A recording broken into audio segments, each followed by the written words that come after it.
अस्सलाम वालेकुम everyone. So in this video we are going to do metabolic acidosis. ठीक है, अब मेटाबॉलिक एसिडोसिस में बेसिकली क्या होता है ना, जैसे नेम से इंडिकेट हो रहा है कि एसिडोसिस है, मतलब आपके पीएच जो होगा वो कम होगा। ठीक है, कितना कम होगा?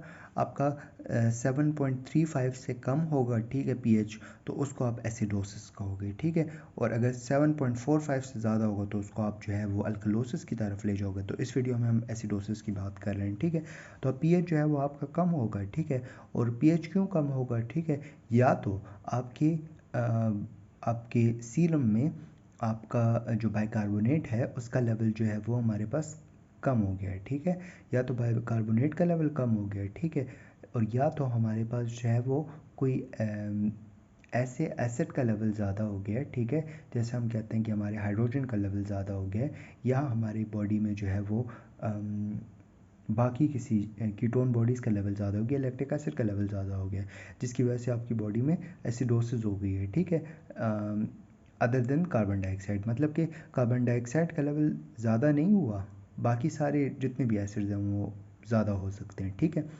और अगर कार्बन डाइऑक्साइड का लेवल ज़्यादा हुआ होता तो उसको हम लोग जो है वो मेटाबॉलिक एसिडोसिस ना कहते, बल्कि हम उसको फिर रेस्पिरेटरी एसिडोसिस की तरफ ले जाते। ठीक है, अब इसमें हमारे पास एक चीज़ होती है एनाइन गैप, उसको हमें समझना ज़रूरी है फॉर दिस टॉपिक। ठीक है, अब एनाइन गैप बेसिकली क्या होता है ना, हमारे पास इसमें क्या होता है ना, देखो सबसे पहले हमारे पास ब्लड में जो हमारे पॉजिटिव चार्ज आयन होते हैं, जैसे सोडियम हो गया, ठीक है, उसको आपने माइनस करना होता है आपके नेगेटिव चार्ज आयन के साथ। ठीक है, जैसे नेगेटिव चार्ज में आपका क्लोराइड और आप बाइकार्बोनेट ले रहते हो। ठीक है, बाइकार्बोनेट और क्लोराइड को ऐड करोगे और उसको आप माइनस करोगे सोडियम के साथ। ठीक है, तो अब जब आप उसको माइनस कर दोगे ना तो उससे आपके पास आ जाएगा एनायन गैप। ठीक है, एनायन गैप जो होता है वो नॉर्मली हमारे पास 5 से लेकर 11 मिली कूलेंट पर लीटर होता है। ठीक है, अब इसमें क्या होता है ना कि हमारे पास कुछ ऐसे एनायन गैप बेसिकली किस वजह से आता है, हमारे पास जो नेगेटिव चार्ज आयन है ना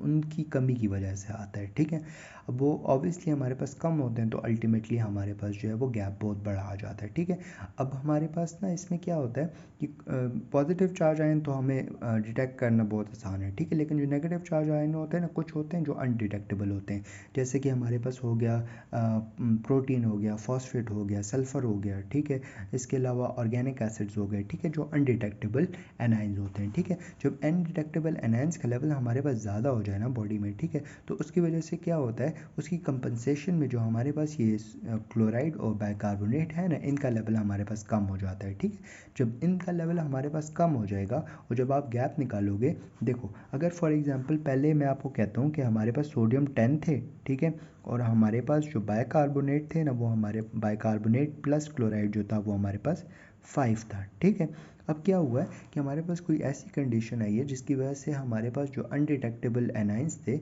उनका लेवल ज़्यादा हो गया, तो अल्टीमेटली क्या होगा, उसकी कंपनसेशन में ये दोनों चीज़ें कम हो जाएंगी। ठीक है, जब ये दोनों चीज़ें, क्योंकि वो भी नेगेटिव थे ये और ये भी नेगेटिव है, तो बॉडी क्या करती है, बॉडी कोशिश करती है कि हमारे पास नेगेटिव चार्ज आयन जो है वो कम हो जाए, तो उसकी कंपनसेशन में ये दोनों चीज़ें कम हो जाती हैं। अगर ये पहले 5 इसका माइनस आ रहा था, एनायन गैप 5 आ रहा था, ठीक है, तो जब हमारे पास जो अनडिटेक्टेबल एनाइंस है उनका लेवल ज़्यादा हो जाएगा तो इनका लेवल कम हो जाएगा। ठीक है, तो ये हमारे पास 2.5 तक आ जाएगा, तो अल्टीमेटली आपका गैप जो है वो हमारे पास कितना आएगा, 7.5 तक आ जाएगा। ठीक है, अच्छा जी, फिर इसके बाद ना हमारे पास acidosis with increase anion gap, मतलब का आपका बॉडी में एसिडोसिस है, ठीक है, और आपका एनायन गैप जो है वो भी हमारे पास इंक्रीज हो गया है। ठीक है, देखो सबसे पहले हम आते हैं लैक्टिक एसिडोसिस में। ठीक है, लैक्टिक एसिडोसिस या कीटो एसिडोसिस पहले बात कर लेते हैं। कीटो एसिडोसिस जो डायबिटीज़ होता है, उस डायबिटीज़ टाइप 1, उसमें हमारे पास फैट्स की ब्रेकडाउन जो होती है वो ज़्यादा हो जाती है, जिसकी वजह से आपकी कीटोन बॉडी ज़्यादा बनती है, अल्टीमेटली कीटो एसिडोसिस होना शुरू हो जाता है। ठीक है, तो एक ये हो गया जिसकी वजह से एसिड ज़्यादा हो गया। ठीक है, अब एसिड ज़्यादा होगा तो हमारे पास अनडिडक्टेबल एनायंस का लेवल ज़्यादा हो जाएगा, जिसकी वजह से जो आपका गैप है ना वो हमारे पास ज़्यादा हो जाएगा। ठीक है, एक ये हो गया, फिर दूसरा लैक्टिक एसिडोसिस था, फिर थर्ड हमारे पास रीनल कोई प्रॉब्लम है, रीनल फेलियर आ गया। ठीक है, और फोर्थ हमारे पास कोई पॉइजनिंग है जिसमें इथेनॉल पॉइजनिंग आ जाती है, मेथनॉल पॉइजनिंग आ जाती है, ये सारी चीज़ें। ठीक है, फिर इसके बाद हमारे पास acidosis with normal anion gap, ठीक है। Acidosis with normal anion gap में सबसे पहले हमारे पास आ जाता है डायरिया, ठीक है। अब डायरिया में बेसिकली क्या होता है ना कि हमारे पास डायरिया में हमारे पास जो बाइकार्बोनेट है ना उसका लॉस बहुत ज़्यादा होना शुरू हो जाता है, ठीक है। बाइकार्बोनेट का लॉस जब ज़्यादा हो जाता है ना, ठीक है, देखो सबसे पहले अब ये देखो, अब फॉर एग्जांपल हमारे पास डायरिया पेशेंट में ना तो बाइकार्बोनेट का लॉस हो गया, ठीक है। बाइकार्बोनेट का जब लॉस हो जाएगा ना तो उसकी वजह से क्या होगा, बॉडी कोशिश करेगी कि क्लोराइड का लेवल ज़्यादा हो जाए, ठीक है। फॉर एग्जांपल मैं आपको कहता था कि हमारे पास जो कैटाइन का लेवल था वो 10 था पहले नॉर्मली, और जो हमारे पास इन दोनों की एडिशन थी वो हमारे पास 5 आ रही थी, ठीक है। अब अगर बाइकार्बोनेट का लेवल, और ये हमारे पास है फॉर एग्जांपल 3 और ये हमारे पास है 2, और इनका एडिशन हमारे पास 5 बनता है, ठीक है। अब बाइकार्बोनेट का लेवल किसी तरह से हमारे पास वो कम हो गया और वो पहुंच गया 1 तक, ठीक है। तो इसकी वजह से क्या होगा, जो हमारे पास क्लोराइड है ना वो ज़्यादा हो जाएगा और वो चला जाएगा 4 तक, ठीक है। इसकी वजह से जो हमारे पास जो एनाइन का लेवल है ना वो हमारे पास सेम ही रहता है, ठीक है। तो गैप भी हमारे पास सेम रहेगा, ठीक है। एक ये कॉज हो गया, इसके अलावा इनऑर्गेनिक एसिड्स जिसमें हमारे पास जो है वो HCl और NH4Cl, तो ये सारी चीज़ें जो होती हैं ये भी हमारे पास एसिडोसिस तो कॉज कर रही हैं, लेकिन आपके गैप में एनाइन गैप में कोई चेंजेस नहीं आ रही, ठीक है। फिर रीनल ट्यूबुलर नेक्रोसिस एसिडोसिस आ जाता है, ठीक है। रीनल ट्यूबुलर एसिडोसिस, तो इसमें हमारे पास एक टाइप 1 होता है, एक टाइप 2 होता है और एक टाइप 3 होता है, ठीक है। अब टाइप 1 में बेसिकली हमारे पास जो डिस्टल कन्वलेटेड ट्यूब्यूल होता है ना वो इन्वॉल्व होता है, ठीक है। अब डिस्टल कन्वलेटेड ट्यूब्यूल में इसका क्या काम होता है ना कि डिस्टल कन्वलेटेड ट्यूब्यूल में जो सोडियम हाइड्रोजन की जो रिलीज़ होनी थी ना हमारे पास ट्यूब्यूल में हाइड्रोजन की रिलीज़ वो नहीं होगी, ठीक है। तो अल्टीमेटली आपकी जो सीरम है, आपका ब्लड जो है उसमें आपका हाइड्रोजन का लेवल ज़्यादा हो जाएगा। अब हाइड्रोजन का लेवल जब ज़्यादा हो जाएगा तो अल्टीमेटली आपकी बॉडी में एसिडोसिस होना शुरू हो जाएगा। बाइकार्बोनेट पे कोई फ़र्क नहीं पड़ा, लेकिन हाइड्रोजन का लेवल ज़्यादा हो गया जिसकी वजह से एसिडोसिस हो गई है, ठीक है। अच्छा, दूसरा हमारे पास जो टाइप 2 होता है ना जिसमें हमारे पास प्रॉक्सिमल ट्यूब्यूल इन्वॉल्व होता है, उसमें बेसिकली क्या होता है कि हमारे पास हाइड्रोजन की अपटेक ज़्यादा हो जाती है और बाइकार्बोनेट की जो रिलीज़ होती है यूरिन में वो ज़्यादा हो जाती है, ठीक है। जिसकी वजह से बाइकार्बोनेट का लॉस ज़्यादा हो जाता है, ठीक है, और हाइड्रोजन का लेवल बॉडी में ज़्यादा हो जाता है जिसकी वजह से पेशेंट जो होता है वो मेटाबॉलिक एसिडोसिस में चला जाता है, ठीक है। अच्छा, फिर जो थर्ड वाला है ना वो हमारे पास टाइप 3 रीनल ट्यूबुलर एसिडोसिस है, जिसमें हमारे पास जो एल्डोस्टेरोन चैनल होता है ना जिसमें हमारे पास सोडियम और बाइकार्बोनेट की एब्जॉर्प्शन होनी होती है और पोटेशियम और हाइड्रोजन की सिक्रेशन होनी होती है, तो वो ख़राब हो जाता है। तो अल्टीमेटली हमारे पास सोडियम बाइकार्बोनेट की एब्जॉर्प्शन नहीं होती तो उनका लेवल कम हो जाता है और हाइड्रोजन और पोटेशियम का लेवल ज़्यादा हो जाता है, ठीक है। फिर इसकी क्लिनिकल फीचर्स में देखोगे तो ऑब्वियसली पेशेंट जो है उसमें जो है बेसिकली क्या होता है, एसिड का लेवल ज़्यादा है ना तो बॉडी ऐसे कोशिश करती है कि रिस्पायरेशन ज़्यादा कर दे जिसकी वजह से आपकी बॉडी में ऑक्सीजन का लेवल ज़्यादा हो जाएगा, हाइपर वेंटिलेशन हो जाएगी। सेकंड ये होता है कि इसकी वजह से आपका कार्डिक आउटपुट और जो टिश्यू परफ्यूजन है वो भी कम हो जाती है, ठीक है,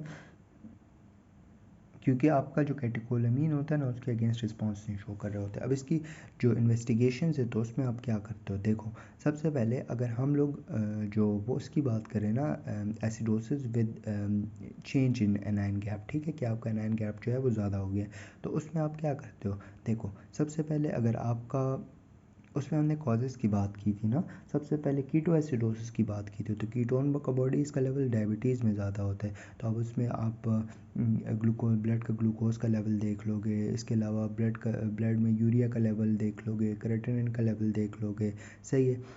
अच्छा, फिर इसके बाद हम लोगों ने कहा था कि लैक्टिक एसिड सिडोसिस, तो लैक्टिक एसिड का लेवल देख लो, ठीक है। फिर इसके बाद जो है हमारे पास रीनल फेलियर है तो उसमें आप जो है वो कीटोन बॉडीज़ GFR वगैरह देख लो, ठीक है। और लास्ट वाला जो था वो हमारे पास जितना डिफरेंट पॉइजनिंग्स थी जिसमें आप मीथेनॉल इथेनॉल वगैरह का लेवल देख लोगे, ठीक है। फिर इसके बाद जो हमारे पास नेक्स्ट वाला था ना acidosis with normal anion gap, ठीक है, तो उसमें आप क्या करते हो, उसमें आप ABGs कराते हो जिसमें आपका बाइकार्बोनेट का लेवल जो होता है वो कम होता है और आपका जो है कार्बन pH भी कम होता है, कार्बन डाइऑक्साइड का लेवल जो होता है वो भी कम होता है, ठीक है। इलेक्ट्रोलाइट्स करते हो जिसमें आपका क्लोराइड का लेवल जो होता है वो ज़्यादा होता है, ठीक है।